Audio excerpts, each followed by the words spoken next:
As things went along, I realized that I do have a mechanic and I wasn't making enough selling the cars. So I should probably go and maybe look into getting some more repair work. If you have good have good SEO, right? You're showing up often when people are doing the searches. They may have heard your radio commercial, but then they're doing a Google search. So what does that person say when they actually come in? Welcome to the Garage Grid Podcast. I'm your host, Brad Herlock of AA Shop Marketing, a digital marketing company for auto repair shops. And again, here with the Garage Grid Podcast, we've got another great origin and impact story from from John of Starkey's Auto Repair in Hawaii. And so, John, thank you for coming on. Thank you for being a part of the podcast. Yeah, thanks for having me, Brad. Good to be here.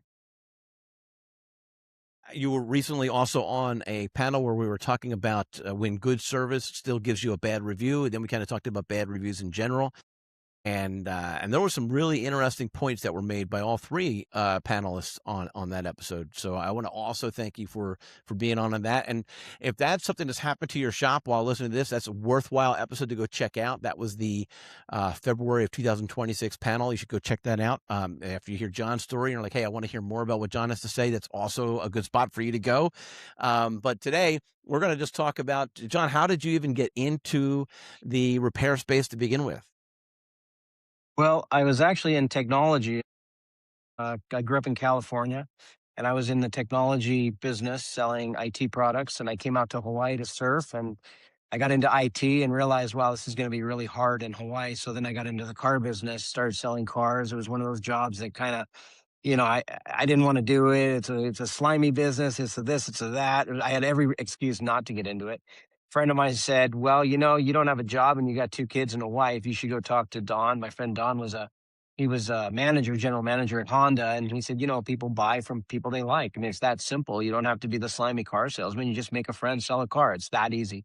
Got in, did real well with that. And then I moved up. I was a buyer. I was a manager. I got into finance. I did that for about 10 years or so, maybe twelve But years. all on And the then sales side, not on the service side. all on the sales side, all on the sales side. Even when I was a general manager, I didn't really manage the shop at all. We had a shop manager. I actually never even went in there. I had no interest in repair. In fact, I didn't like repair because in the dealers, the repair side, they try to pump the cars full of repairs, and the sales side, they're trying to strip it down to make it as lean as possible so they can make as much money on the sale as possible. So you can see where there's a clash there, and it clashes at every dealership I've ever heard of. So I had a bad taste about service. And then a big national company bought us. They're actually on the stock exchange. And I heard that, well, it's going to be rough working for them doing what I was doing because I wrote loans for people with bad credit. So I left the company when they interviewed me and said you could do anything except for be a general manager and you cannot do what you're currently doing. And I've never had a real schedule per se. I came and went as I pleased. I set my appointments, sold a car, went home. So I decided to leave because I love to surf and I surfed every day and I didn't want to start work until 10 or 11 or whatever. But when I work really hard and my numbers were really good. So it wasn't that I was a lazy surfer. I worked very hard and I made a lot of money for them and me. So then I got into flipping cars. Yeah, so I got into flipping cars. I was buying and selling cars, and I had always rented cars. Ever since I moved here, I've had a couple cars I would rent people. And so I got into flipping cars. I was buying them, selling them. I ended up with 40 of them. And in Hawaii, you're only allowed to do that with two a year. So, but I didn't really care if I got caught because I have a family. I had an ex-wife. I had to make $7,000 a month, and I'm buying all these cars and I'm parking them on the public street. They're getting lost. I'd find out some of them were missing when the state would send me the abandoned, they'd have possession of them, right? They were abandoned vehicles and they took possession of them. And then the fines and the storage and the towing and just everything was so expensive. I couldn't get the cars back. And then I'd go and I'd have homeless people sleeping in them. And it's just, it's really hard. I think I had three engines blow up on me They in probably two weren't months. paying rent, right? The whole They weren't paying they weren't paying any rent. No, no. So I was is there doing that. subsidies for that? Yeah, right. I know, right? Are they? Yeah, I know, like Section 8 or something. Street street rental. I don't know, but it was a really hard time, and it was a time where I was trying really hard to figure out what I want to do when I grow up because I knew I couldn't keep doing that. Well, After I had a few engines blow up, I had hired a mechanic and he was working for me and we were fixing Yeah, cars and I'd sell them and he was fixing them and I found out I didn't realize it at the time but he was homeless. I never knew that actually. He'd go sleep in his car, he'd come back really? and I never knew he didn't have a home. Out here rent's very, very expensive and it's very easy to be homeless in Hawaii. Okay. One day we were operating, we were actually fixing all those cars on the parking lot, the employee parking lot of the dealership I was working at in the back corner. And all the employees knew, but management didn't know. They know now though, if they watch this. But so we did that for a while, and then push came to shove, and we had to move out of there. We started doing that at my house, and I ran a little tiny house for $1,000 a month in a community of houses that run 2 to 10 million. So I just got a really good deal because my friend's family owned it. They just wanted somebody to live in it because it got broken into and somebody stole a TV and that scared them. So they said, "Here, just take care of the house. $1,000 paid for everything, utilities." But it's a ritzy neighborhood, very ritzy neighborhood. So anyway, that's illegal in Hawaii too, is working out of your house, fixing cars. So I got a cease and desist order on that by the state because the neighbor ratted me out. So now I'm trying to figure out where we're going next. And the mechanic I was working for me. He's like, "Oh, we can open a shop. We could." And I'm like, I had never been in a shop in my life. I didn't know anything about fixing cars. I didn't even know half the parts of a car. And he's like, "I'll run the back, you run the front." No idea what that meant. I just was very naive to the business. And he goes, "Well, you write I want you to estimates." pause real quick. Yeah, I want you to pause real quick. I want you to tell me what year we're talking about now. Right now, this is in when this this is in conversation's happened, it was yeah, 2016. 2016, the hottest summer on record in Hawaii. Hot and humid. It was a miserable summer, and we're working outside. So anyway, so I got in touch with this guy. He had a 2.5 star shop, and I was just buying it for the assets. I was buying tools and just to have a place where we can buy and sell cars out of. We just here we got all the tools now. We have a lift. We got what we need. So we go in there and we give it a go, and I'm buying, selling cars, and I did the math, but the math was a little skewed because I forgot a lot of numbers, that were important. Like you have to pay the government, and you got to pay, you got to have insurance. You have to, you just do. If I buy this car for this and I sell it for this, I take this much, he takes that much, we pay the rent, we're good, right? No, it's not that easy. But that was my math at the time. So, I'd never run a repair shop, never even been in one before. And so what happened was my friend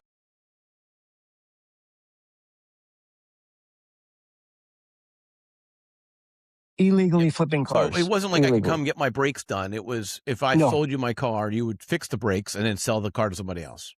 That's right. That's right. That's right. And I had Okay, really keep good going. I had very good sources for cars because I remember I was a buyer. I was a buyer at the auction. So I had a lot of friends who were working at the auction. I had a lot of dealer friends who have cars that they want to get rid of that they're not going to sell themselves. So I had a lot of cars that I could buy. So we were doing it the best we could. And it was going okay, but I wasn't making enough. And one of my friends came to me and said, "Hey, I've got all these cars that I need fixed. Can you fix them?" He owns a dealership. And I said, "Well, I don't know. I mean, I guess." And he's like, "Well, I've got four you can have right now." I said, "Okay, well, what do you need done?" He said, "Head gaskets." So I thought, "Oh, okay." So I looked it up. I didn't even know like what entailed a head gasket repair. So I looked it up. I'm like, "Wow, that's a lot of money. Sounds like a great job. Let's go." So we took it. And as anybody watching this knows, if you have an auto repair shop, that's not such a great job. A lot of risk for failure. It's very expensive. The machine shop, I underestimated what they were going to charge. Anyway, we did these four jobs. We got them out, and I think I was net negative on them. So I was like, wow, that didn't go as planned. But then, as things went along, I realized that I do have a mechanic and I wasn't making enough selling the cars. So I should probably go and maybe look into getting some more repair work from my friend who owns a dealership. So he started giving me a trickle of cars, onesie twosies here and there, and we were fixing them. I think I had, so my first software was all data. And remember, this is 2016 now. The newest car in my database was a 2012. In my all data program was a 2012. And I think it was a DOS version of all data that was probably created when I was in high school because I had no it was like a CD upgrade that you had to do, and the guy that I bought the shop from was so cheap that he didn't get anything newer than 2012, and everything you had to type in, like, nothing was stored in it, you typed in everything. So and I didn't know how bad it was. I thought that's how the industry is. We're fixing cars, we're and, and we were going along, and it wasn't going very well. But, we just stuck it out, and I realized I need to get some more cars. So I started and I'm a salesman by trade, so go out and landed a couple more accounts and cars started trickling in, and I thought, "Well, maybe we should make this thing an auto repair shop." All dealers, all dealers. And I thought maybe we should make this an auto repair shop. So a friend of Okay. mine came to me and said, "Hey, a large dealership down the street, they have a need for a mechanic shop because they have a lot of cars that they need worked on." And this dealership is very, very large. And little me, I felt a little comfortable going in there, a little uncomfortable, I should say, going in there saying, "Hey, I'm John and I have a repair shop and I'd like to fix your cars because I'm not worthy. I don't even know what I'm doing." But I went in there and there were some white boys and I'm a white boy. We got a lot of Polynesians out here, and I'm a white boy. We're both minorities and we started talking and hit it off really well. Well, it turns out when I asked him right as I was leaving after about an hour of talking to him about fixing their cars, I said, "Hey, if I need 5 cars tomorrow, can you give me 5?" And he said, "Turn around." And there's a keyboard there with 100 keys on it. And he said, "All those cars are waiting to go to your shop." And I'm like, wow, that's a lot of cars, And he never told me how much he wanted to charge. I actually walked out the door and I thought to myself, we never talked price. I bet this guy wants, 50, $60 an hour or something, and I think my walk-in rate back then was 115 or so, 120 maybe. No, yeah, we're about that. I left and I went back. I turned around, I walked right back into his office. And I said, "Hey, we never talked price." And he goes, "Well, what do you need?" And I said, "I don't know. I mean, this is a lot of work, and I don't want to sell myself short, but I don't want to charge so much that you don't want to do business with me." And he goes, "Well, what's your walk-in rate?" So I gave him my walk-in rate, and he said, "Well, that's fair. I'll do that." And he said, "What do you do for parts?" And I said, "Well, we have a parts matrix." And he goes, "Well, how does that look?" And I said, "Oh, it's this, that, the other." He goes, "That sounds fair too. And I don't have a problem with that. Let's go." And I'm like, wow, okay. This guy's got 100 cars. He's willing to pay my walk-in rate and he doesn't have a problem with my price matrix on my parts. I thought, am I too cheap? That's what I thought. Like I was thinking to myself, like, am I selling myself short here?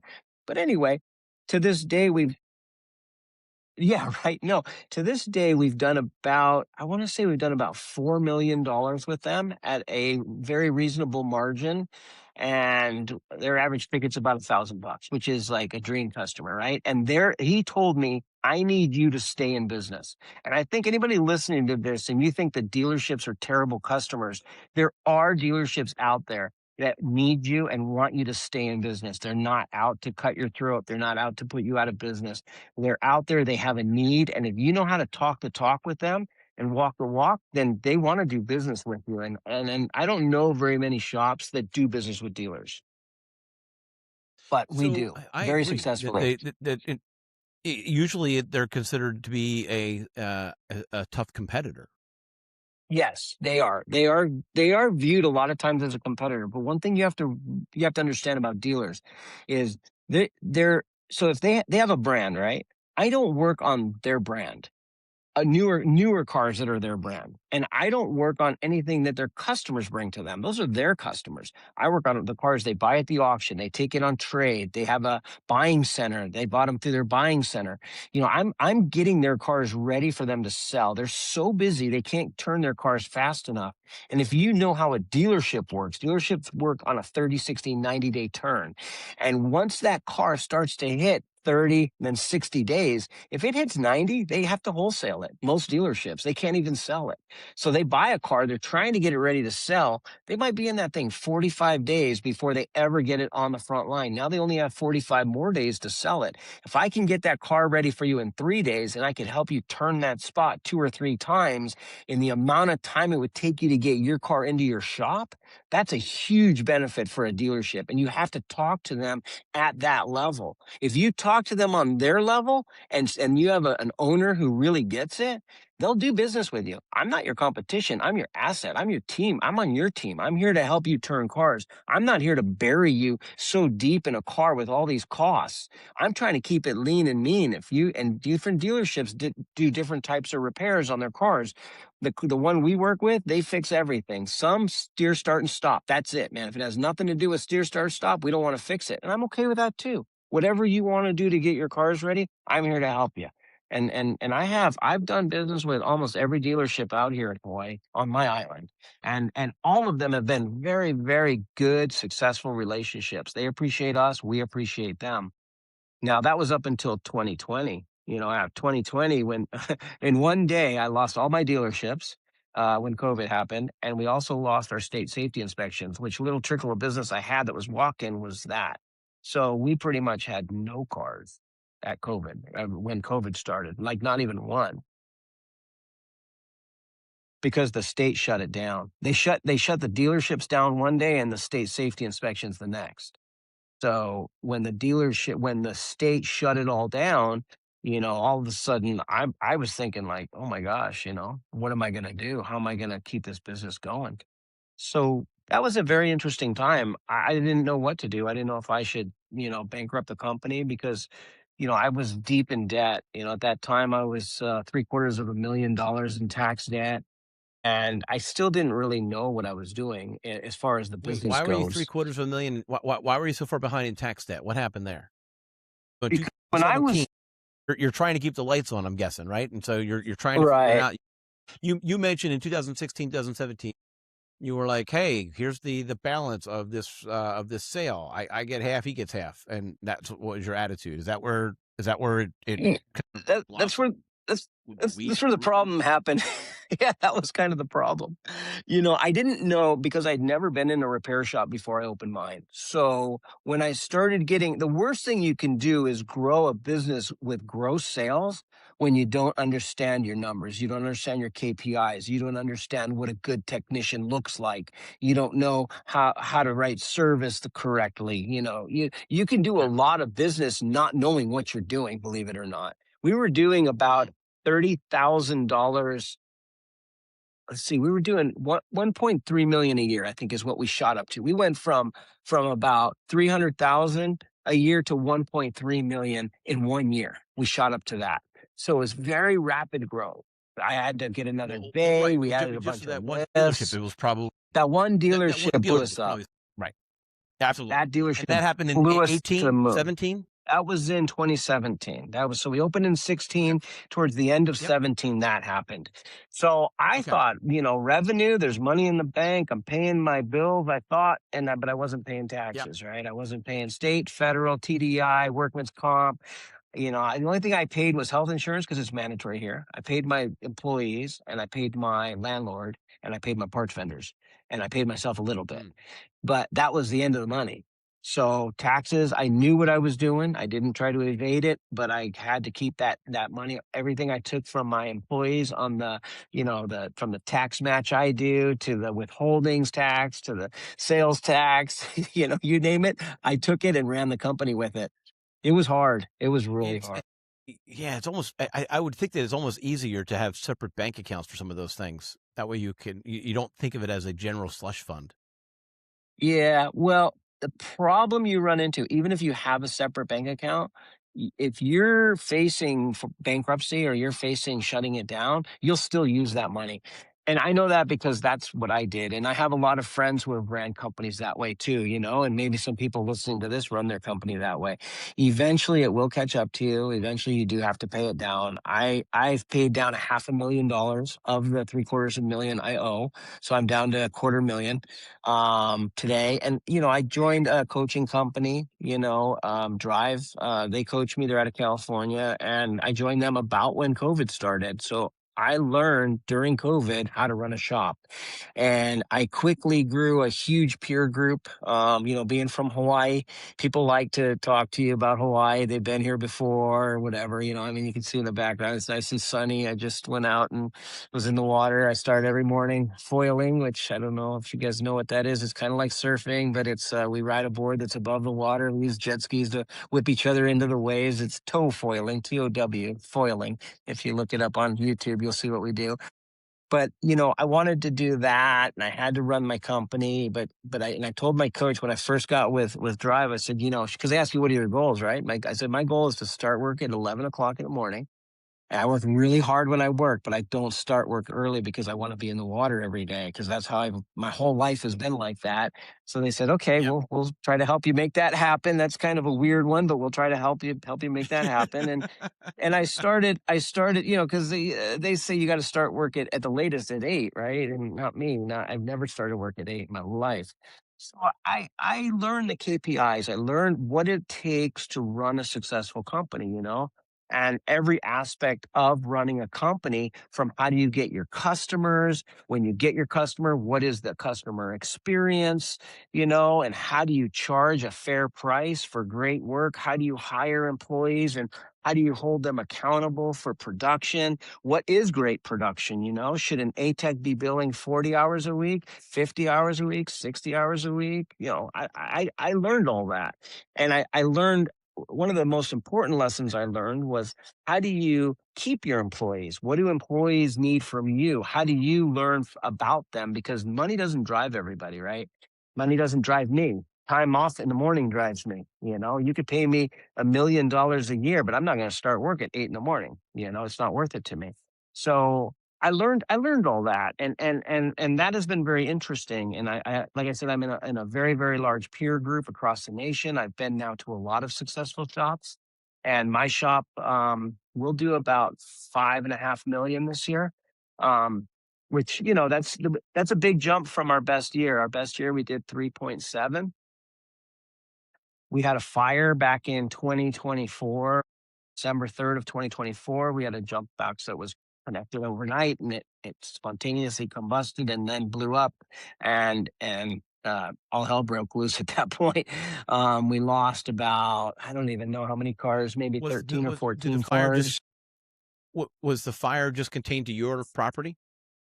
Well, we're in a cinder block building, but the top of the building where the roof comes across the base. So picture 5 bays side by side, right?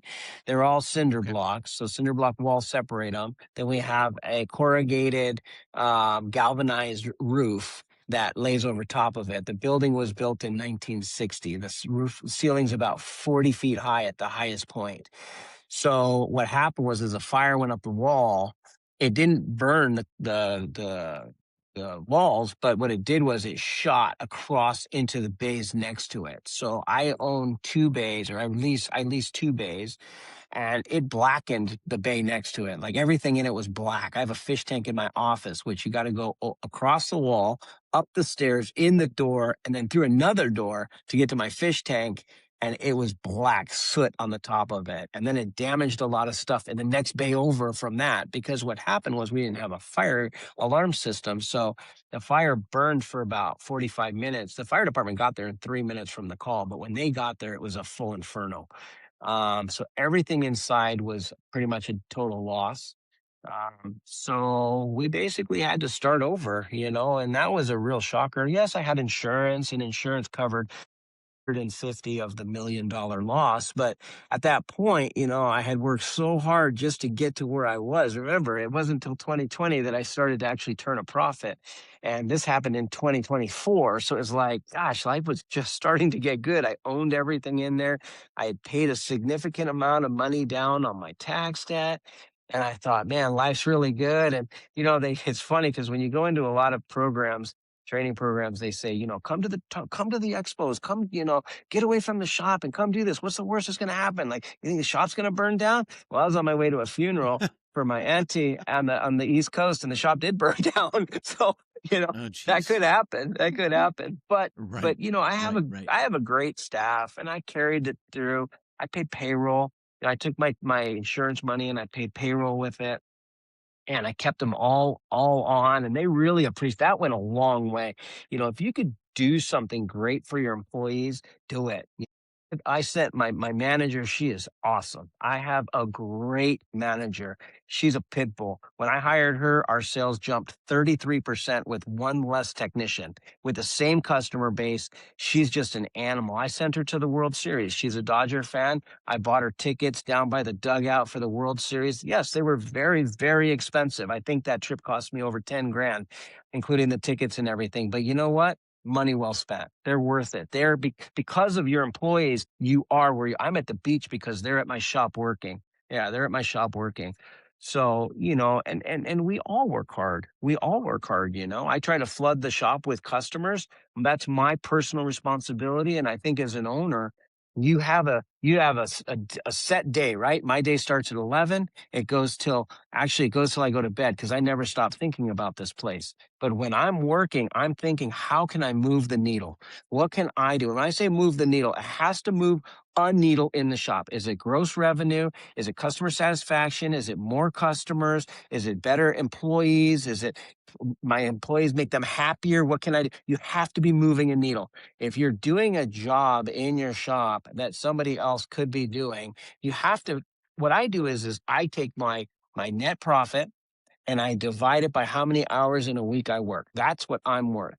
If I'm doing a job in my shop that does not pay me that or more, I shouldn't be doing that job. So I'm very choosy as to what Alright. I do in the shop. Say that again. Say that again. So you take the net profit of the shop, you divide it by the number of hours you work. So me, I don't start at 8 o'clock. So I can't say I work from 8 to 5. I don't. I work from 11 to 5. Really, truly work, right? I'm at the shop 11 to 5. So I'm only there for 6 hours. So I take my net profit, I divide it by 6 hours a day, and I figure out what am I worth? What's my time worth? And if my time is worth $600 an hour or 700, whatever it is, if I better not be like taking out the trash, or I better not be getting in there trying to fix it. I can't fix cars, so I'm not a mechanic. But if I was a mechanic, if I'm in there fixing a car, I pay my mechanics to fix cars. And if your mechanics can't fix cars, you have the wrong mechanics, right? So I have to figure out how to move all the needles in the shop to maximize my profitability, maximize my marketing effort, maximize everything that I do so that I'm seeing results in what I'm investing in. I will invest $1 million into this shop when I'm done building the shop that we have right now. It'll be a 26 bay shop with two flat lifts, so 28 bays.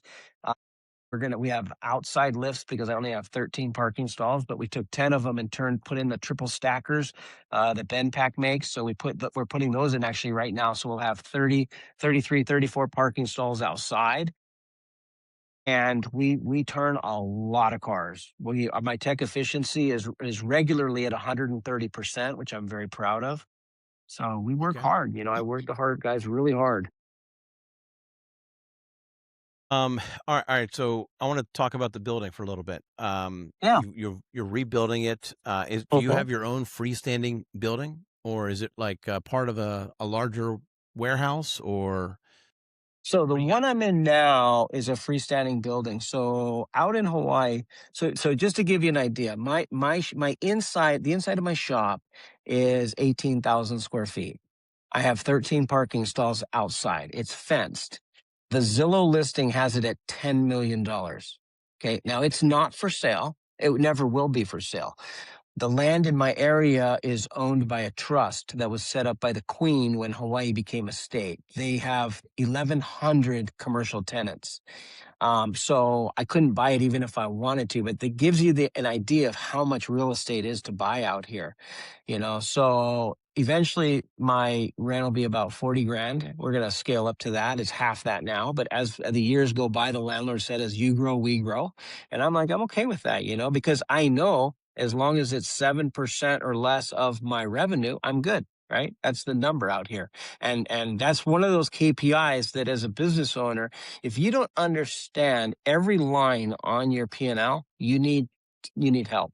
You need help. You spend 5 to 8% on marketing. You spend 7% in my market. Now this is my market. Your market may be different as far as rent goes.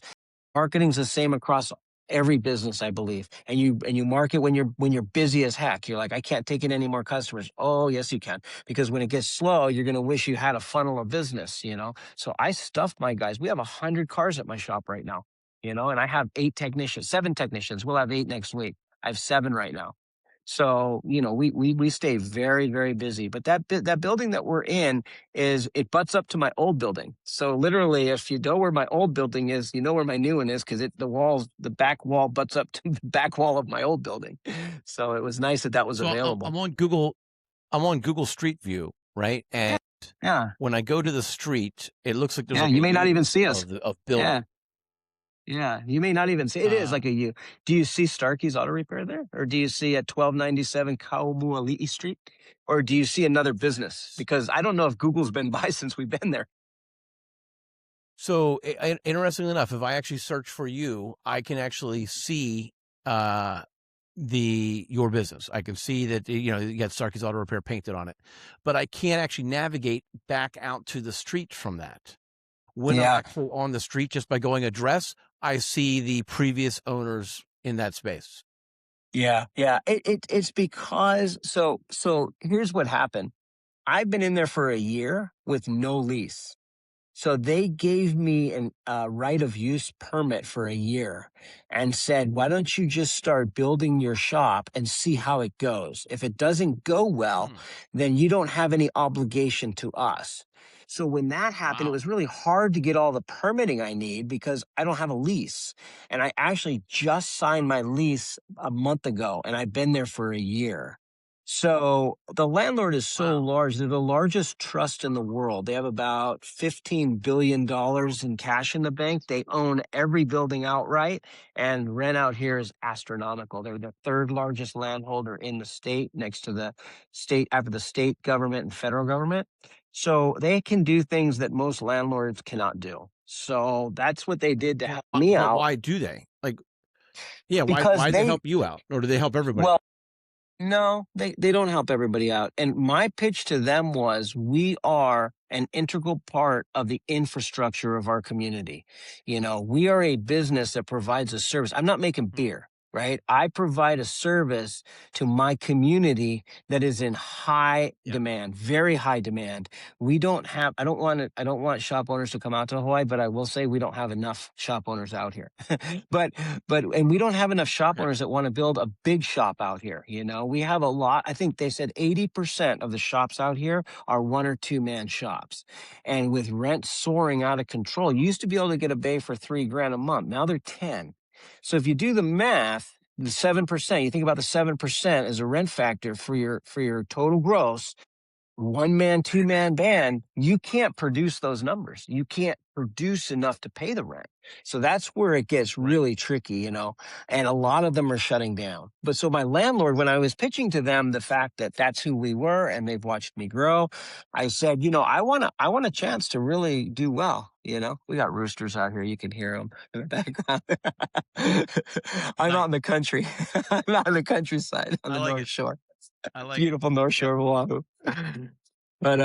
But yeah, so they, you know, they bought it. They said, okay, you know, if you think that you Okay. can do it, this is what we want. You know, we really want $2.05 a square foot, you know, a triple net lease to $2.05 a square foot times 18,000 square feet. And I was like, man, that's a lot of money. You know, that's gonna be really hard to generate. But again, if you understand your KPIs and you understand how to get customers in the door, then what's so hard? You know, it's just can I build another business or two inside the business I've already built? And I think I can. I know I can. You know, I wouldn't have done it if I couldn't. I never thought I'd have 2 technicians, and now I'll have 8 next week. You know, and they're great. I got awesome technicians.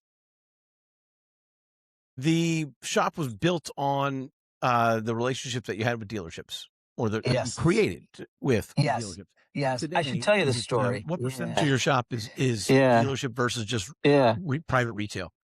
Yeah, that's a cool story too. This is what happened. So I'm 70% walk-in business, 30% dealer business. And the way I built my so during COVID, uh uh the president of a radio station came in and said, "Hey, I'll give you some radio advertising if you want it for free, because I don't have anybody I can run on the radio because the all the national companies pulled their ad budgets." And so I said, "Okay, that sounds good." So I recorded a spot and he ran me, and I was the only ad on the radio. So the jocks would stop, they'd run me 4 times, and then the jock would come back on. This went on for 2.5 months, and I made up $30,000 a month in 1 month because we were slammed with work. And he ran $250,000 in advertising, which would have been $10 a spot. So it came out. So you divide 250,000 by 10. That's how many spots he ran for me for free, and it filled the shop. So that was really cool because the shop was filled. And I never believed, like, I'm a naysayer when it comes to marketing. I'm like, it's not going to work. That's not going to work. People don't listen to radio, or that's not gonna, that mailer, nobody does the mailer thing, whatever. Like, I'm really a naysayer about that. But he convinced me that this marketing avenue actually works. And I was the voice of their commercials to their potential customers who were going to advertise on the radio. I was that guy who has a success story, and we didn't say it was free or anything like that, but it brought in so much business, and it put us on the map as a household name in Hawaii. So now when I'm introduced to people and they hear my last name, they're like, "Oh, are you the car guy?" Because my name is, Starkey, and there's not very many Starkeys out there. So I said, "Yeah, that's me," and so anyway, it opened my mind to advertising and marketing and how to bring people back in. And one of the big things that was I was well, so that's so at 5.5 million and 70% of that's walk in. You can imagine our customer base now. I think I just ran our customer base. There was like, I want to say 15,000 customers in there now, something like that. It's a crazy number. Which I'm very proud of, because like we built it huge very fast. One of the things that I learned recently was, and this goes across your state, my state, every state, that the average auto repair shop, and I'm average in this category, and I don't, this bothers me, but 60% of your customers don't actually come back a year later. So when you talk about customer retention, they define retention as a customer that comes back a year later from the date they visited your shop. So not the guy that comes in and then next week he comes back and then another 3 months he comes back. It's one year. That's retention, right? And only 60% of your customers, and even your best customers, the retention rate's very low. Your customers that spend, $1,500 to $10,000 at your shop, very small percentage of them come back. And why? We're not doing a very good job at marketing to our customers that come in and give us a lot of money. Or give us any money. We're very good at first time visits. We do that really well. But I think that even if we wow them with service, and we do a great job, I've got a great front end staff. They're awesome, but we do a very, very, very poor job of marketing to them after we fix their car. We send them a follow up. How'd it go? Hey, leave us a Google review. But that's where, and we do send reminders. We do send, hey, we haven't seen you for a while. We do things like that. But it's like, I'm trying to figure out where's the magic? How do you get that 60% non-returning customer down to 30%? I want 30% to not come back, not 60%. And they always talk about, you've got customers. Everybody says, I need more customers. I need more. You have customers.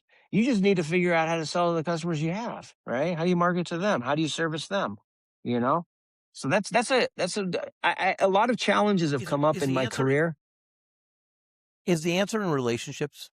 Is the answer in building a not just a momentary trust bond, right? "Hey, look, you did a good Uh-huh. job, my brakes work," but you've Yeah. gotta continue that relationship somehow.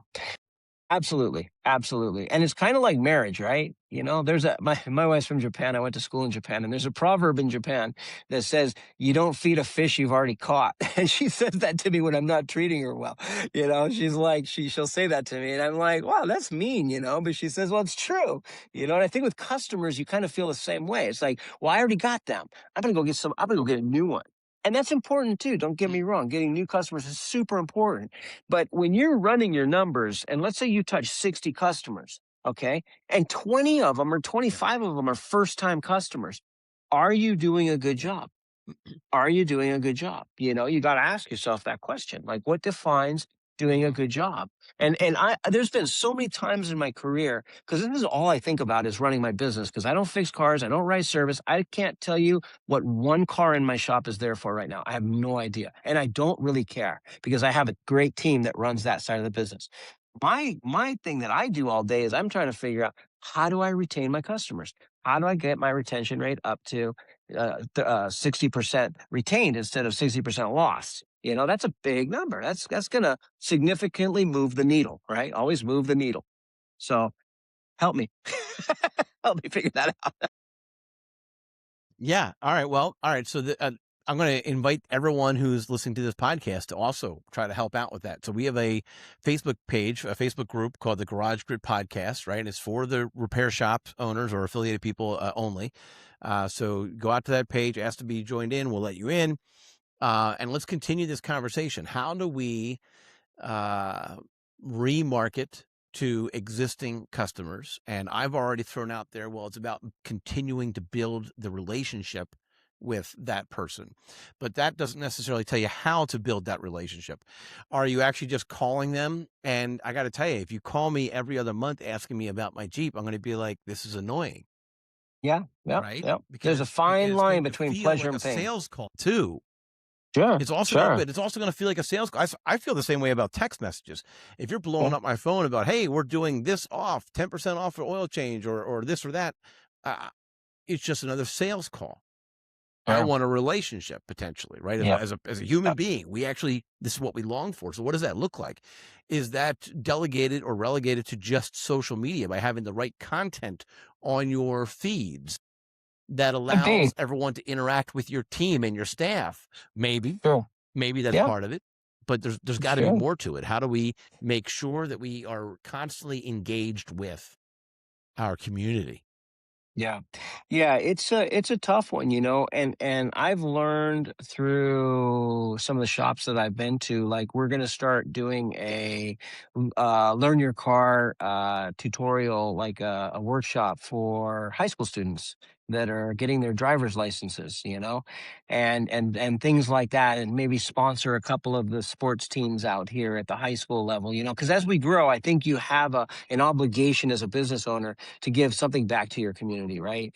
I know a guy who built a whole park. He didn't have a park in his area. He built literally a park that has a soccer field, and baseball field, and courts, and this and that. He's a very wealthy guy, very, very successful, but he didn't have it and he built it. And it's like, wow, that's really cool. Like to be able to do that, to give back at that level, or car giveaways. We've done that before. Those are a lot of fun, or just anything that you can do that helps out some segment of your community that needs some help. It goes a long way, and it's not that you don't do it and then you have to like blow it all up. That look at us, look at us, look at us, because that will happen naturally. That will happen. It is good to post things online on social media that you did it, but it's not. Yeah. You don't call the media and say, "Hey, we're going to be giving away a car. Come over." It's like, No, but yeah, I word gets actually out. how do you give away the car? How did you determine So how did you determine who was qualified? So the radio actually helped us with that. So we didn't actually call the media. The media Okay. came to us. They came to us with the idea. And they said, "Hey, can you guys ever come across cars that are like kind of so broken that they're not worth anything, but you guys can put it back together and make it worth something like that would be somewhat reliable?" And I said, "Yeah, we get that quite a bit, especially from all of our dealer partners, right? They throw away cars all the time." So we grabbed an XB, and there was a body shop that was involved too. They did a great job. They painted it, made it all nice. We did a bunch of mechanical work. I think we did airbag. We did a AC job on it and some suspension work, and we put a significant amount of time and effort into it.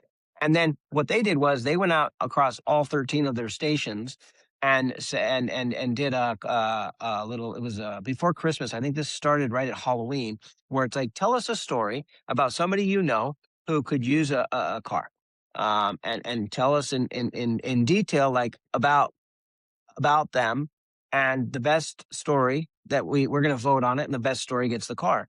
And it was cool because the top four the top four were actually brought down to the station, and they gave away some really cool prizes to even the people who didn't win the car.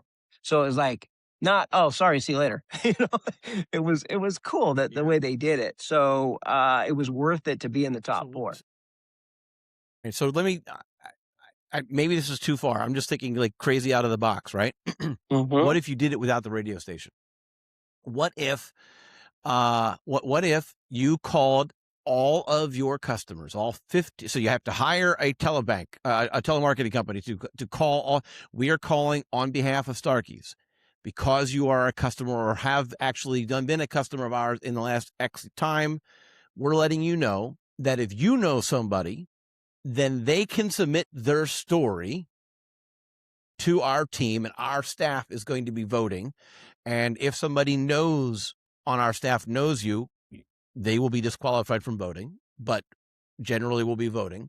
Maybe keep names out of it or whatnot. I don't know. Anyway, so there's a lot of things that you have to think through, but I wondered whether or not there's a reason for you to reach out to your customers that isn't sales. Hey, do you know a neighbor that's kind of downtrodden? Have them submit their tell them about us. Have them submit their deal. Yep. We are giving away this car.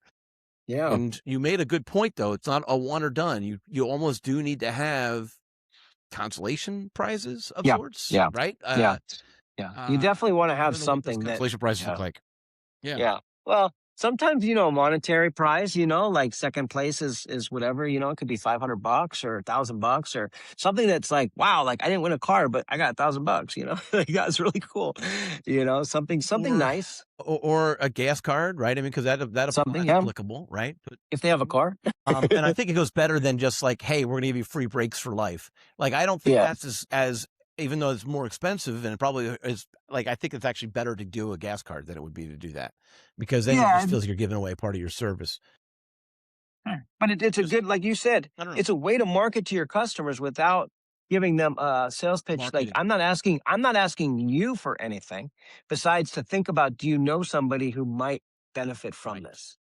And for Right. us, we could even get 2 or 3 cars. It doesn't have to be just one car. We can give away multiple cars because being in Sure. my background, like I can get a lot of cars, like really cheap cars that will run for a while. I mean, these cars aren't going to last you forever, but they'll get you around. Maybe we do something like that. I like it.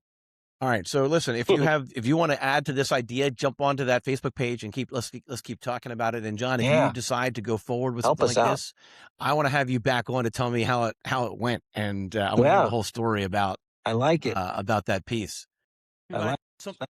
Right. And That's a needle maybe mover. it's not a giveaway of a car. Maybe it's something Yeah. else. But you've got to come up with reasons to reach out to your customers that aren't happy holidays or Right. we're Right. doing X% off on an oil change. You've got to wake Right. them up with something that they haven't heard on an everyday basis from somewhere else. Right, right. And it's a reminder that, hey, we're here. It's really just about getting, like, I sponsored the morning drive and evening drive. So Mm, every half an hour when they're broadcasting the traffic, it's brought to you yeah. by the Starkey's Auto Repair Traffic Center. So every time, so I went, Mhm. this is kind of a funny story. So I went into my tax collector because I hadn't heard from her for a while, and we are still negotiating, trying to set up this tax these payments that I owe, right? And she goes, I think about you every day.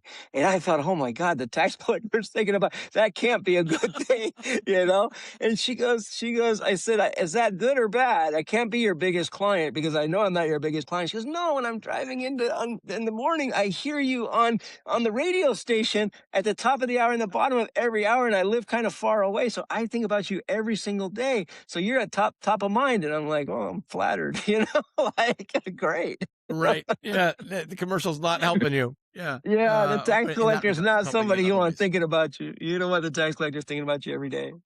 But That's I'm a funny. like, It's like I talk about anything, good, bad, ugly. Business is business. It's anybody who has tax problems, look me up. Starkey's Auto Repair. I can help you.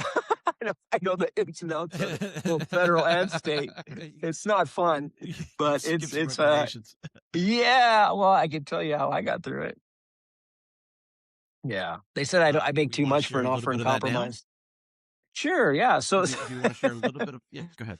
yeah, Go I can ahead. share a little bit of it. So so the first and foremost, if you have tax problems, go to them now. Don't wait for them to come to you. They arrested my friend. So they didn't throw him in jail, but they arrested him and he's got a probation officer and all that. You want to go to them first. And once you go to them, you tell them what happened. They know what happened, but you need to tell them what happened and you need to tell them why it happened. And then you have to have some sort of a plan and your business has to be profitable. If your business is still not profitable, and first of all, if you don't understand your KPIs, you have no business even being in business, in my opinion, because that is the first thing. The key performance indicators are the first thing that is every business owner absolutely has to understand.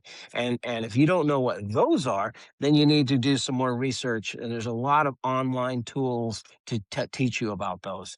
So once you understand that, you go to the government and you say, look, this is what happened. And this is who I am. And this is if it's state, they're local, they're there. Actually, my federal guy's in Hawaii too. I invite them to my shop. I said, "Why don't you come see what we do?" And I learned all of their names in the office. Every single person in that office's name I know. So I walk in there, "Hey Preston, how you doing today?" "Oh, hey Mr. Starkey," and it's building their people. They're doing a job.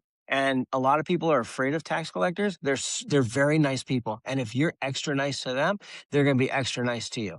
So I walk in there. Every time I walk in there, I have some sort of information that's helping my case, helping me get through this.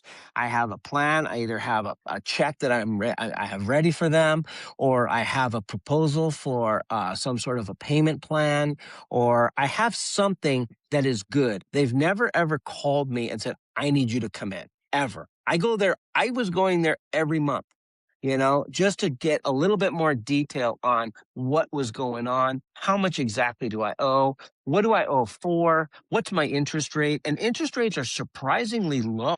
I pay 8% to the state government and 8% to the federal government. I maxed out my penalties on both of them, so they're not penalizing me anymore. You have to understand, is your penalty phase still growing? Like, are you still paying because the penalties, I paid I think it was $2,500 a month for not filing my taxes for the state.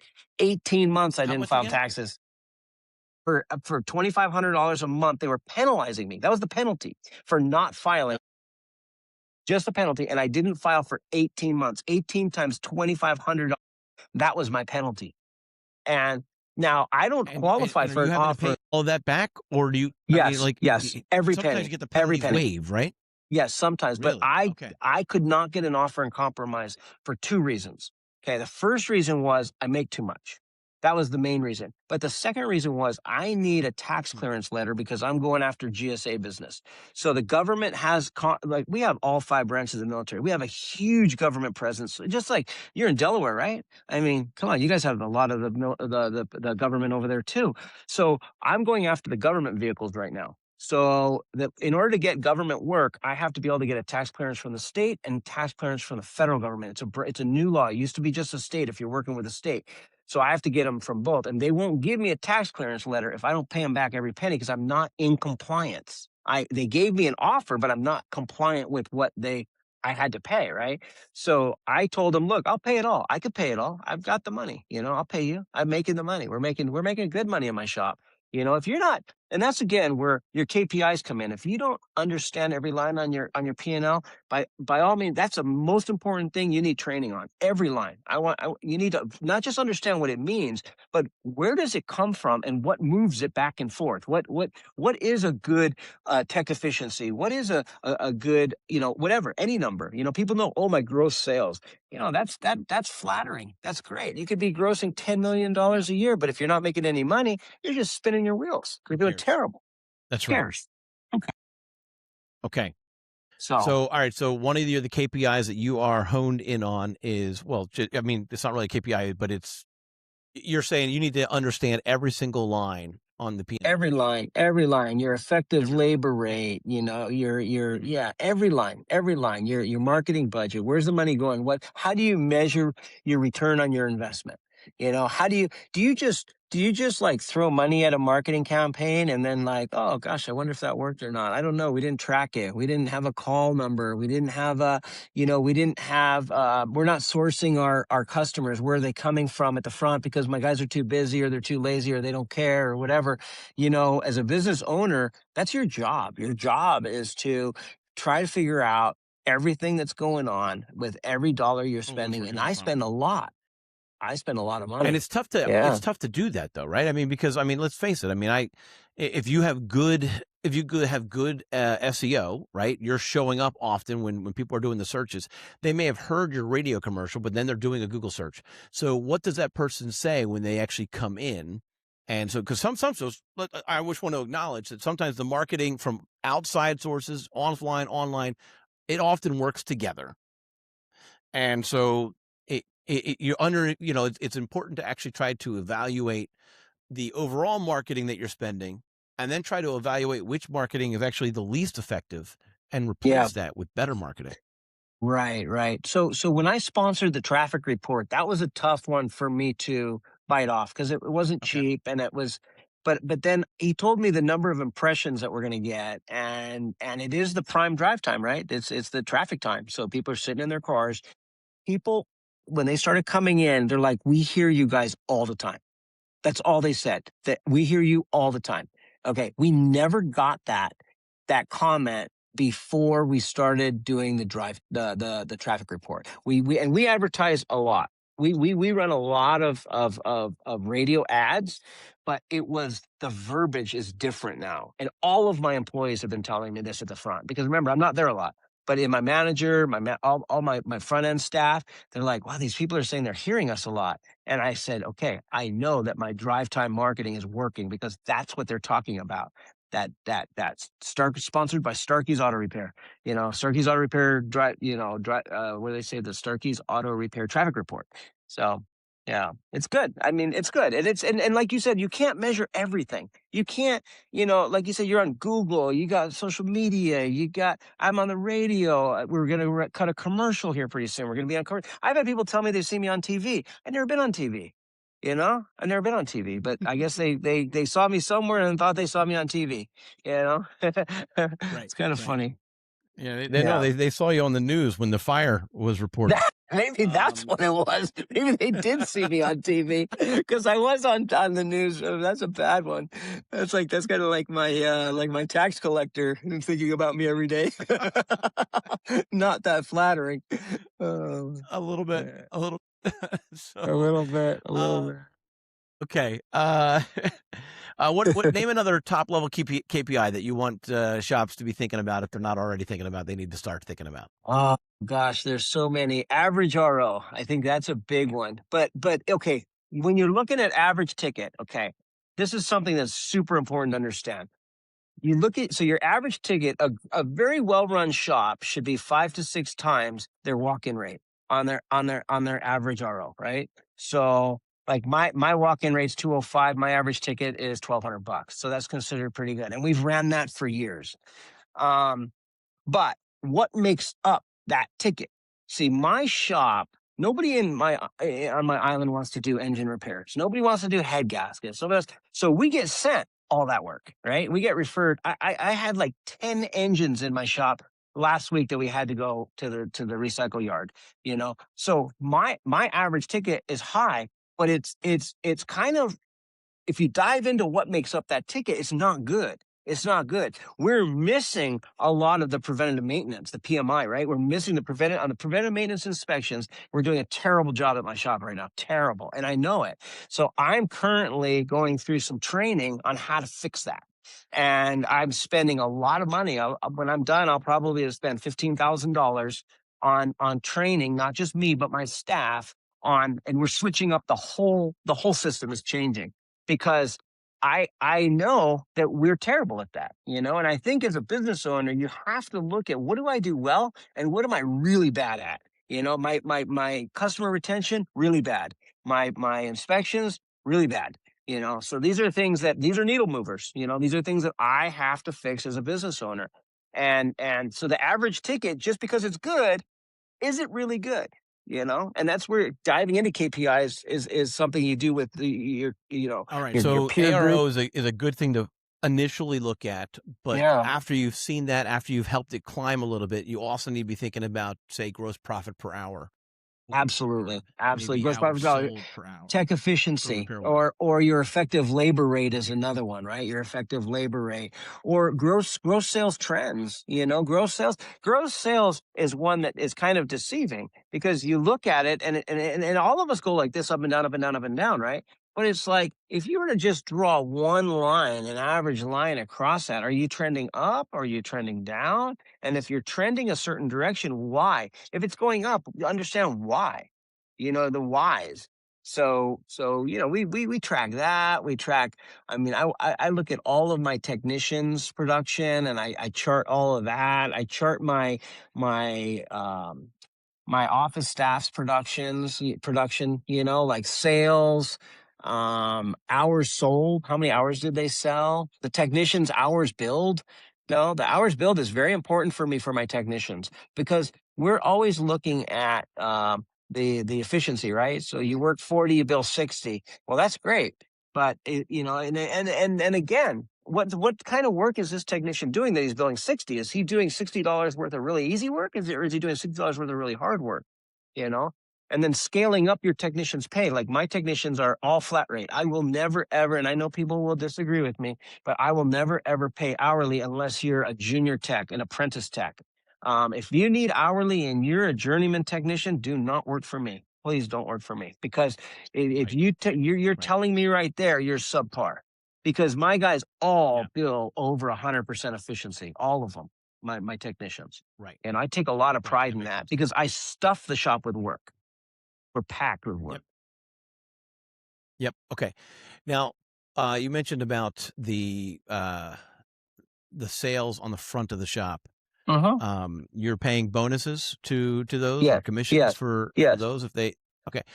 So I've had this is where I've seen a lot of different shops do a lot of different things. Some pay just a salary, and that way they can, they tell them this is how your performance is measured, whether or not you're doing a good job, but they don't actually make it compensation based. And others, like yourself, make it very much focus on compensation, so that they're focused on these things. Yeah. Um, what have you tried both? Have you tried, like, which?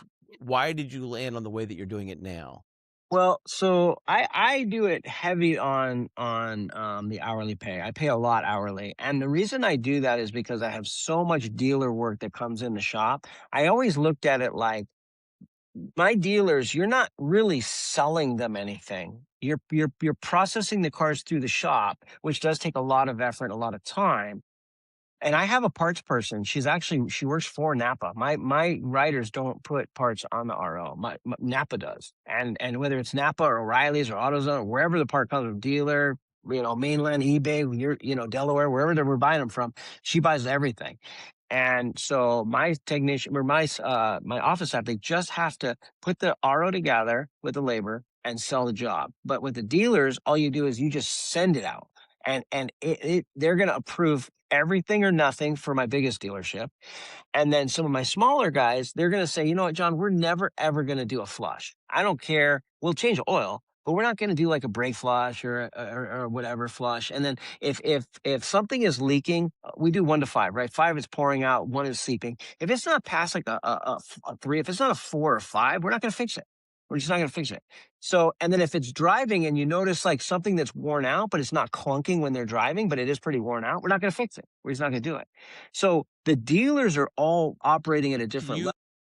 I don't. I'm not. I'm just going to make a joke. I'm not going to be serious about this. Can you give me a list? If I'm ever in Hawaii, can you give me a list of the dealers that don't actually fix Absolutely. things? Buy a Absolutely. car from them. Absolutely.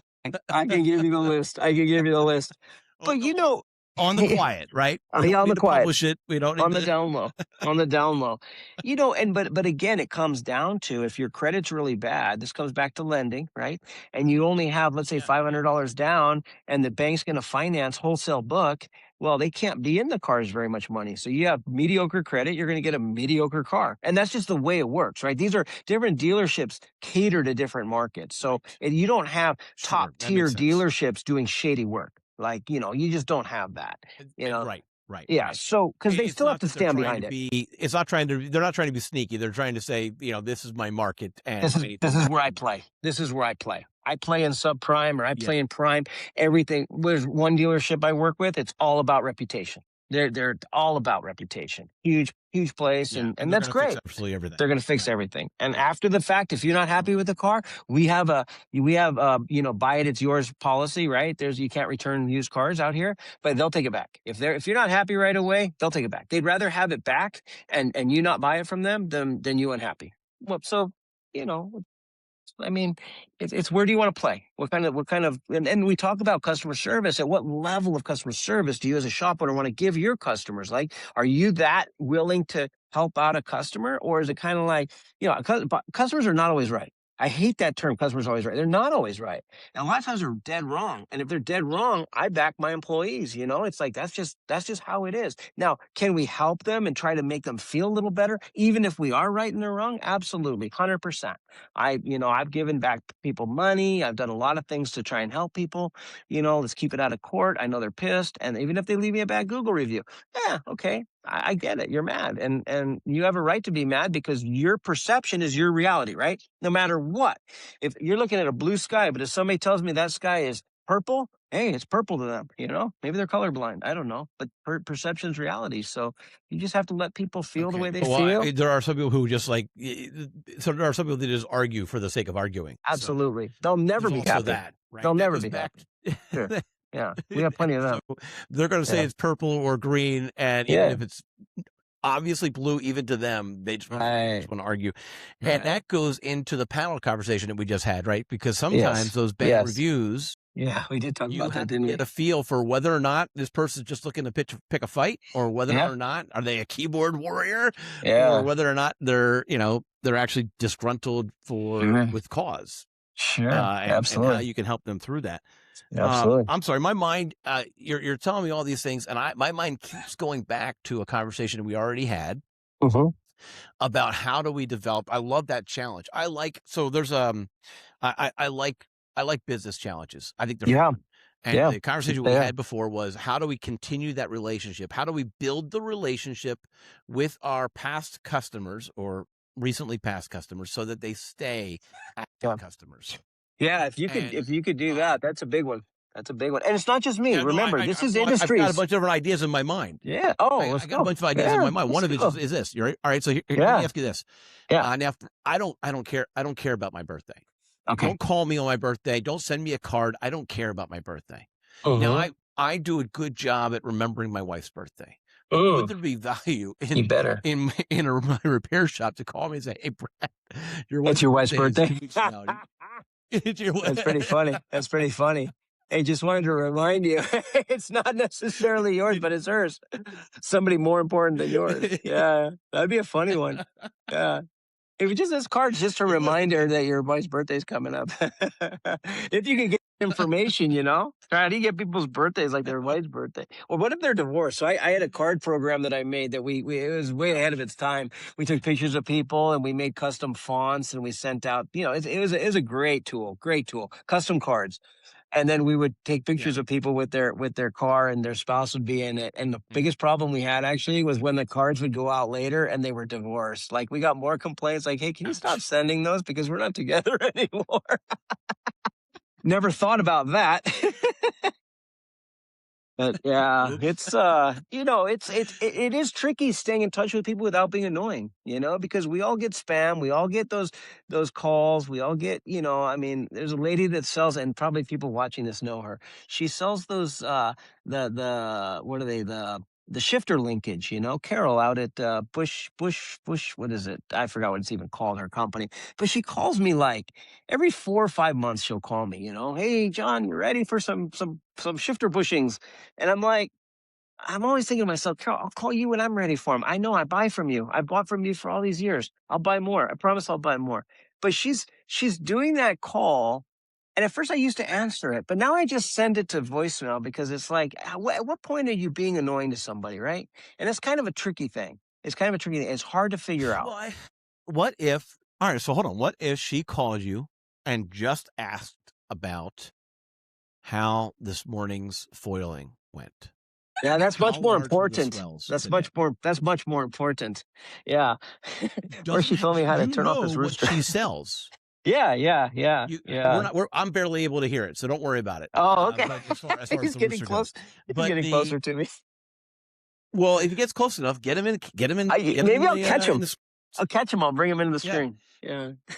And then put him in frame. So, no, if she was to call you and just ask about your wife or ask about the size of the swell from this morning's foils, Yeah. or I don't know, like ask about like something that she knows about you and never brought up the bushings, never brought up the product that she sold, just called to say hi and Yeah. how you doing. It's a different How conversation for would that sure. call go to voicemail? A good question. I don't know. I guess it depends how busy I was, you know? And I don't know the answer to that question or how often you can do that, right? And Yeah. I guess it also depends on the frequency of the call. Yeah. Um, but I would imagine that if she said to you at the end of that call, "Here's my cell phone number. Can you text me a picture from this morning's foil? I'd love to see it." Yeah. Like you would feel special. You would A feel like little she's in different. your group. Yeah. A little different, right? A little different. Yeah. And I don't know. I don't know if that There's something translates or there. not. I don't There's know how something that there. translates. Yeah. Oh, there's something Um, there, you know. I think like the with the car giveaway, that's a really big one. That kind of that really resonates with me as far as like thinking way outside of the box. Like I would never think like what you said to get my customers involved in that. But what a great reason to reach out to your customer base than to say, "Hey, we're going to do something really cool for the community and we need your help because we don't know who to give this to." mhm. But you might, and I think that level of customer engagement. And hold on, and hold on. With any luck, they don't know, but Right. they go to a church that does know somebody, and so Yeah. now they go to the church and they release this information to all 100 or all 1,000 members of that church. Right. Yeah. Oops, Yeah. Guess right? what's going Yeah, on? you're letting your Yeah. customers do the marketing for you. Right. Um, Right. I like I that. and now I'm gonna this do something that. like this has a law of diminishing returns, but I don't know how often you Sure. can do it. Maybe it's just every other year. I don't know. Maybe it's Yeah. annual. I don't know. Yeah. Maybe every other. Maybe I think it would be something that people would look forward to hearing about. Look. I mean, I think that, like you said, I don't know about every year. I think you're right. You're probably right. Every other year would be good. Just hey, we're gonna do this again, or because some people do like feed the hungry or whatever. They do that. And those are great. Those are great. Those events are wonderful. But this one's really outside the box with the car giveaway and the way we can do it. I have a friend who runs a commercial, and they actually ran their car giveaway on the commercials, and got a tremendous support in that. Um, a lot of people called in. A lot of people. I think it was so popular they actually gave away more cars than they intended on giving away. So pretty cool. Pretty Hmm. cool stuff. Yeah. Yeah, no, the challenge is the judges. I think that's also part of the challenge. That you've got to make sure that you've got that dialed in and figured out because you've got to know. You said that the radio station they just were their own judges, the employees of the radio station. Um, maybe you before you do that, you develop a panel of judges that don't work at your shop that are whose names are not disclosed and you have those 15 judges and maybe some of them have their hands in different charities or organizations so that they have a little bit of familiarity with who actually is on a need basis and who isn't. um, I think one of the judges on that panel could easily be your tax collector. She Yeah, might know yeah, your name. she probably could. She probably could. That's a funny one. I'm sure she could help out. Yeah, yeah. Hey, this guy makes about 5 million a year, but he owes so much in taxes he could use a car. Yeah, yeah. She's got some whales in her portfolio, as she told me. She said I'm a small guy in her book of business. I said, well, that's an honor. I'm a small guy Wow. you think about every day. Wow. Yeah, yeah.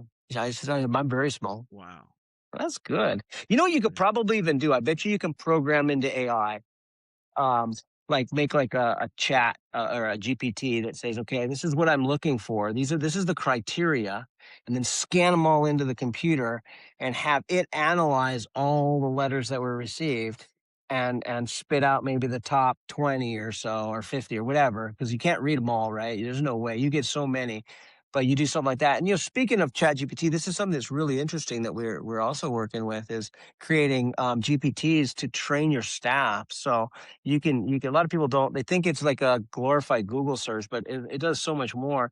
You can train it, say, okay, like, okay, Brad, you're a customer, you're calling my shop. I own Starkey's Auto Repair. I have service advisors, and the service advisor, you're gonna call me and tell me you've got a car and the brakes are squeaking, and I want you to tell I really want you to harp on the fact that you want a price before you come in. And all you know about them is they're squeaking. You don't know if it's front, back, whatever. And my service advisors are going to try to get you to come in without giving you a price.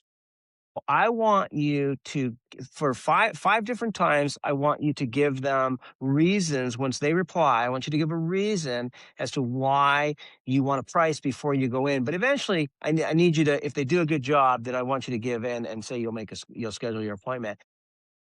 Just like that, just like I worded it. You just throw that in there, and it is hilarious. It's like a customer's voice, says ring ring, they call in, then my employee will say, this is John, Starkey's Auto Repair. Hey, I've got a blah blah blah. My brakes are squeaking. How much would that cost? Well, whenever a car's squeaking, we need you to bring it in so we can take a look at it, have one of my certified technicians tell me what's going on, and then I can give you a price. Oh, no, but give me a range, and it go back and forth, back and forth, back and forth. And then at the end of the call, it'll rate it, how well they did. Did they do good or bad? And you can put in criteria. It's so powerful. And these things are like, as an owner of a business, these are things that move the needle. These are the things that I spend my time diving into, learning about, and trying to figure out how to make my shop better. And I think as a business owner, this is where a lot of owners fail. They're too involved in the day-to-day grind of the business. You're a business, and remember, I'm not from this business. I was $750,000 in debt. I was hurting bad, bad, real bad. But what turned my shop around to what it is today was what I'm telling you right now. These are the things I do that made it much better. A lot more fun, trust me. You sleep better at night when you're making money. We're all here to make No doubt. money. No doubt. And so, Yeah. yeah, so creating the AI agent or that custom GPT, the that's an interesting way to use AI. I think it's Yeah. and I think actually using it for this marketing program is also potentially It a good it's way so important. Yeah, it's to great. those letters and help. So, but I plan on having a panel in the near future of with where we're going to actually kind of push in and say how are shops using AI or how shops should be using AI or could be Yeah. using AI. Yeah, it's a I'm great going to it's a be great bringing panel you discussion. know, this piece up. That's a great Yeah, panel discussion I because it's think it's so new. It's so new, and they it say is, that this and this this is the biggest thing since the internet came out. This is a new world we live in, and the ones who will win are the ones who will figure it out the fastest. I heard a comment once, and I thought it was really funny. AI may not take your job, but somebody who knows AI will. And I thought, wow, that's a very powerful statement. yes, It's a very powerful it, statement. it 100%. I Yeah, agree with because that statement, yeah, 100%. if And I've if actually you said can something like build, that myself. yeah, it's true. Because if you could build efficiency into your business, and you can eliminate positions which all the big boys they lead, right? You look at all the big company, Apple, IBM, or not IBM anymore, but Yep, Microsoft, and yep. I think Amazon just announced massive thousands and thousands of layoffs. It's because they're using AI. They are trying like as fast as they can to master AI. How can we roll AI into our business? Mhm. We know it's not, is it coming? Oh, it's here. It's here, and it's hot and heavy. And you're either a leader or you're a follower. You can't really be both. The one step, the half step up from using AI as a search engine is to create content using AI. Yes. And Yes. this matters in the marketing space, right? For AA shop marketing and digital marketing Sure. company, and we're producing content. We're a content engine for our shops, right? So Right. uh, this matters. And Yes. 2025 first quarter, Google actually did some updates that specifically were seeking out AI based content and Wow. throttling it back because what was Wow. happening was people were actually dumping, basically spamming Google with hundreds of blogs Oh, on really? the same topic. Wow. And so Google said, no, this is not appropriate. Right. And so, Uh-huh. you can use AI to help you with content. And, you can create custom AI agents as we do to try Mhm. to dial that in. Mhm. But even after that, you need to humanize it. And, Sure. so one of the things that we've done we had a webinar, in the end of December, beginning of January, where we gave the framework, the marketing playbook that we use, and it's available to anybody. You just go to addi.me/2026. It's addi.me/2026. You can go get the marketing framework. I'm mentioning it right now because we actually talk about making sure that you are showing up as a shop in AI-based searches, because some people are using it as search engines instead of the actual search engine. And as a result, how do you actually write the content to make that happen? That's in there. So, it's worth checking out. So, but, making sure that it's a tool on how to use it. If somebody is just saying, okay, say this about brakes, and it's copy and pasting that into your website, yeah, that's the fail. That's the misuse of the tool. And, we're winning over here at AA Shop Marketing because we're using it as a step in the process. How do you, like you said, it's not that the AI is going to replace you. It's the person who actually knows how to use AI that's going to be doing the replacing. And you're going to be more efficient. So maybe you don't need 5 people to do the job of 2 now, right? That's possible. And that's scary for those 3. Uh, and I would tell you that we need to find, and we've always find new value for those other 3 in other jobs, other verticals, other pieces, other parts of the puzzle. Um, I don't know what that's going to look like, but I mean, that's not a new thing, right? People are like, oh, the AI is going to replace us all. I think Yeah. that's what they were saying about CDs. Weren't replaced, right? We have this nostalgia for vinyl, but they Sure. were replaced, and now they were replaced, and then the CDs were replaced, and Right. you know, we still listen to music, We do. We do. Yeah, the world right? is a changing place. And it's interesting, and it's fun to be a part of it. It's fun to be on the leading edge of it. And that's where I know a lot of shop owners, that's where they fail. They say I don't have time. I could say I don't have time to do this, to sit here and talk to you. I could make excuses after excuses after excuses as to what I don't have time to do. But you know what? I pick all day long. The rest of the day, I'm going to pick exactly what I want to do today because I'm not married to my shop. I can leave that shop for a year and that place will still be running. And I'm proud of that. And it's because I put certain things in place that shop just runs now. It just runs. And those who think it's not possible, it is possible. And I think the most important thing is to know, like my top technician, I think he's making about $70 an hour. Now you say, well, how do you pay $70 an hour? I pay $70 per that's the hours he actually works. Remember, I'm flat rate. So he's always billing way more than 40 hours. But every hour he works, he's making about $70 an hour. That's a solid pay for a technician, even in Hawaii. So I take a lot of pride in that. And why does he make so much? Because I stuff so many cars in that shop. They're wondering where to park them all. Because there's so many cars coming in there, and that's my job. That's my job as an owner. So if you build it right and you learn how to run it right, it can be a very fun industry. There's a lot of people I hear, I want to get out of this. This industry is terrible. Blah blah blah. It used to be so good. Now it's so bad. I don't know what it was like before because I wasn't in it, and I think it's a great industry. I think, when my kid talks about what he wants to do when he grows up, he told me the other day, he's 11, and he told me the other day, he said, "Dad," he goes, "we're talking about like what we want to do when we grow up." And I figured out that I don't have to go to college if I just have you teach me how to run the shop. I said, "Well, that's great, son." He's 11. I thought that was really cute. I thought that was really cool because That's fun, it's hard to see the future, but my son kind of sees the future. He sees the life I have, and he's right? like, "Gosh, that seems like a pretty good life." So, you know, I want to talk to you a little bit about how you've documented those processes, because you said you can go away for a year and your shop's going to keep running. So that tells me right away that somewhere there is a library of here's what you do for this job, and now repeat it. Right. So part of it is you've hired the right people, 100%, but you had to train those people and you had to keep them going. And as things have changed, you've had to adjust those steps. So talk to me a little bit about what you're doing or how you've done that. Yeah, for years it was actually verbal. I just kept telling them in meetings and staff meetings, this is how we do it, this is how we do it, this is how we do it. But after a while, then you get, people leave and then somebody else comes in. And this is a good example. The other day I was there early because it was really windy and the surf was no good. So I went in, I wake up at 4 in the morning. So I go in there, I'm there by 5, and I'm pulling the cars out, and like all the windows are down on all the cars. And I'm like, "Gosh, we have a policy that you're only supposed to roll down the driver's window." And I've harped on that for years because what if the other windows, especially a moonroof, doesn't roll back up? Who gets to fix it? For free. Because they didn't ask us to roll their windows down, but we did it anyway. So I sent out a message to my staff, and my newest technician came up to me and he goes, "John, that would have been me." He goes, "I'm really sorry. I didn't know that was a policy." So I learned from that little interaction with him that although I went over basic policies when we hired him, I didn't give him the full lowdown on everything he touches every day. So we do have them in writing now. In fact, we're rewriting a lot of them. And as we speak, we're rewriting a ton of our policies. And it's so easy now with AI.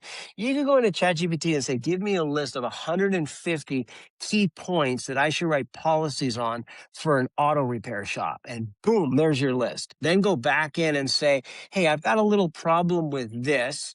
Write me a policy about that and try and make the policy so that it fixes this problem. Boom, it writes it for you. We had to write all these by hand.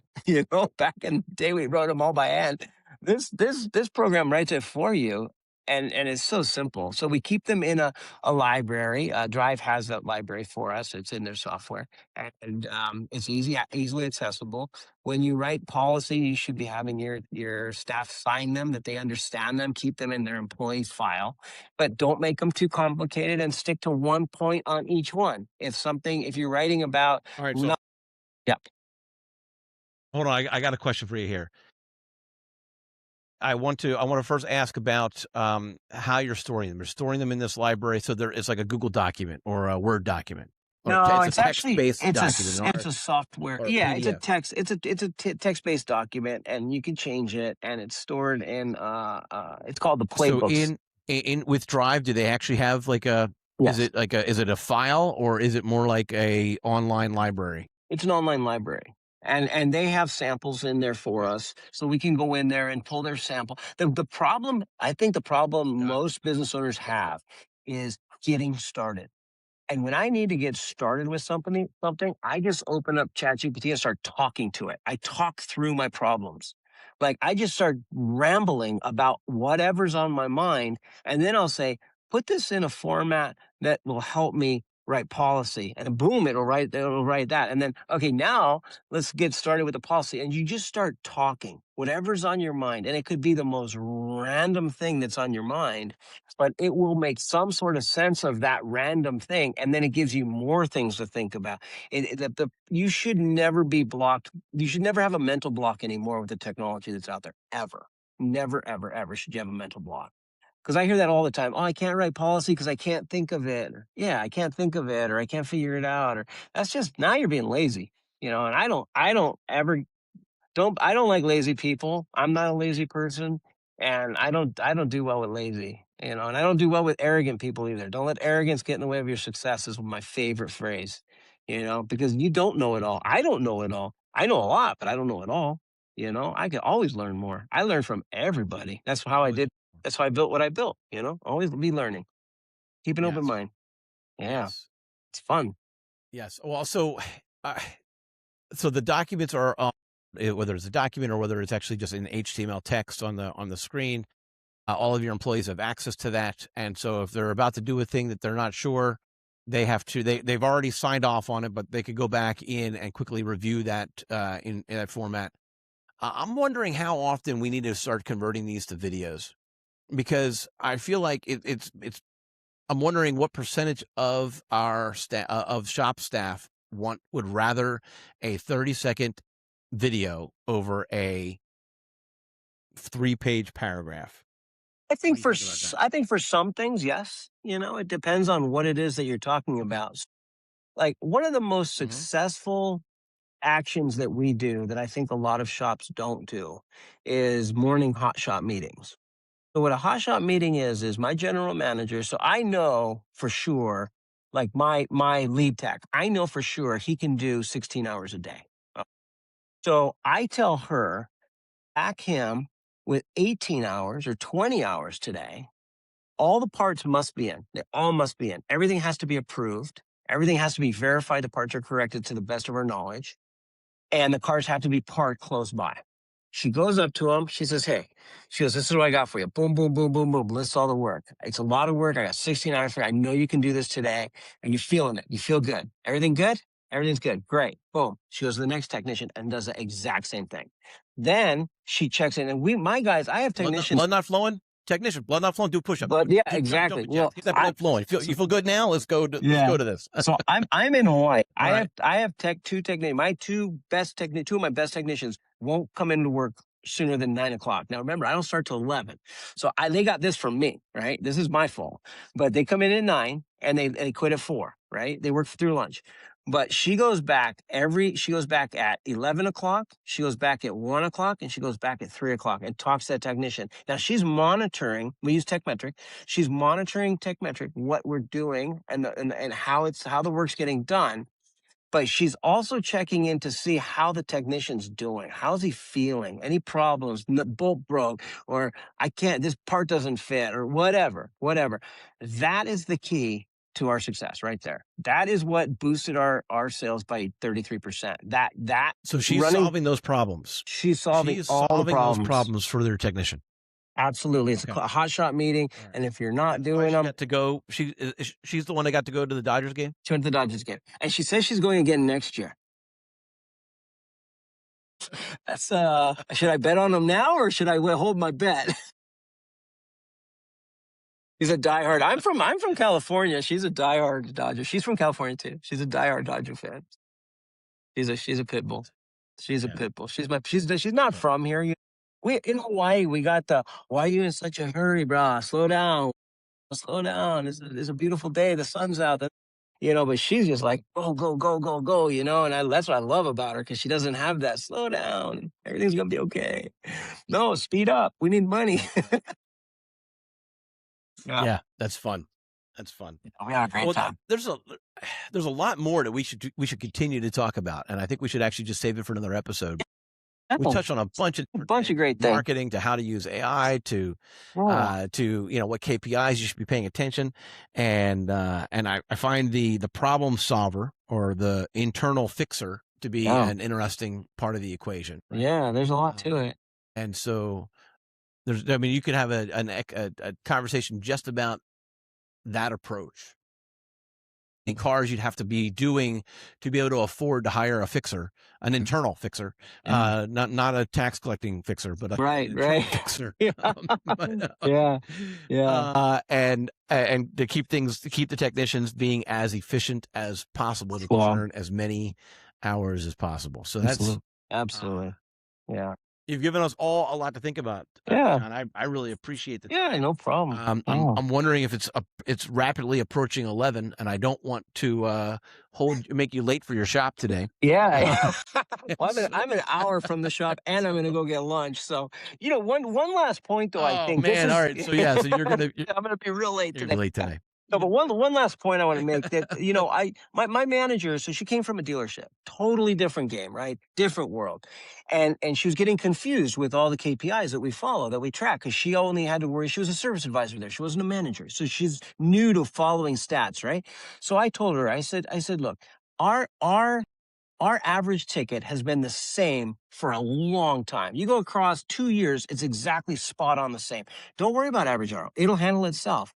I said, if you're going to look at one thing that's really going to move the needle, because I always talk about moving the needle, right? With her, moving the needle is car count. Car count. If we do 60 cars, we're going to do this much money. If you can get it to 80, get it to 100 on average per week, this is what it's going to result in. And this is what your bonus turns into with an average RO of $1,200. So you can directly correlate car count with your bonus. Because if you make anything too complicated for people, it blows right over their head. They don't get it. They don't get it. And even if it has everything to do with their pay. Like you were saying earlier, that that ARO is an important KPI. Very important. And it is, but but it's not her responsibility. Not her responsibility. Her No, because that responsibility handles itself. is not the profitability of the ARO. That's right. It's her responsibility is car count. So That's right. so here are the KPIs, and now I'm going to delegate the responsibility of this KPI to this person, Right. and this KPI to this person, That's and right. so on and so forth. That's right. That's right. Interesting. So it's my Nice. job to change the mix of the ARO. That's my job. And my writers will be trained on how to do that. So that's my job to get them trained up and get her trained up. But as long as she'll hear about it, if there's a problem with the ARO, she's definitely going to be involved. There's no doubt she's going to be involved because those are her direct reports. My writers are all her direct report. She's the only person who reports to me. That should be said too. I don't like managing people. When your problem becomes my problem, we got a real problem. I say that all the time to my staff. I don't want your problems. Your problems cannot be part of the shop's problems. I empathize, I sympathize. But if your problems are turning into big problems for the shop, we have to talk about it, work through that, and move on or part ways. It's just that it's that simple. So I tell her if there's a problem with an ARO, I'm going to bring it to your attention, but follow car count. Car count is where your money is. And follow it closely, follow it real closely. And she's doing a great job. She's doing a phenomenal job for me. Phenomenal job. I love her. Yeah. Yeah. We'll do 12. Our goal is 12 million a year. That's our goal. When we hit $12 million a year, I can say we really accomplished something at one location. That's a huge number, $1 million a month. 60% gross margin. Yeah, 60% gross margin. And I can say that, you know what, we knocked it out of the park at that point. That's and I say goal because we use the word target because I want to go beyond it. Goal sounds like it's an endpoint, but 12 million a month is really just like that's such a big accomplishment. I'll call that a goal. That's like winning the Super Bowl. That'd be awesome. And I think we could do it. And maybe we'll be doing another podcast on how to hit 12 million a year. Can't be afraid. I like the sound of that. You can't be afraid. But And if yeah, you're listening to this podcast, I want to know what your Super Bowl goal is. I want to know what absolutely, your, really absolutely, piece. I'd love to hear from you guys on that. I want you to reach absolutely. out. I want you to jump out to the Facebook group and share it. Yeah, And maybe we can all kind of cheer each other on and encourage each other yeah, and help us all get there. yeah. I That's like an that episode in plan too. itself. So Goal setting. Goal setting. Yeah. yes, realistic goal setting. Realistic goal Absolutely. setting. Yeah. 12 million.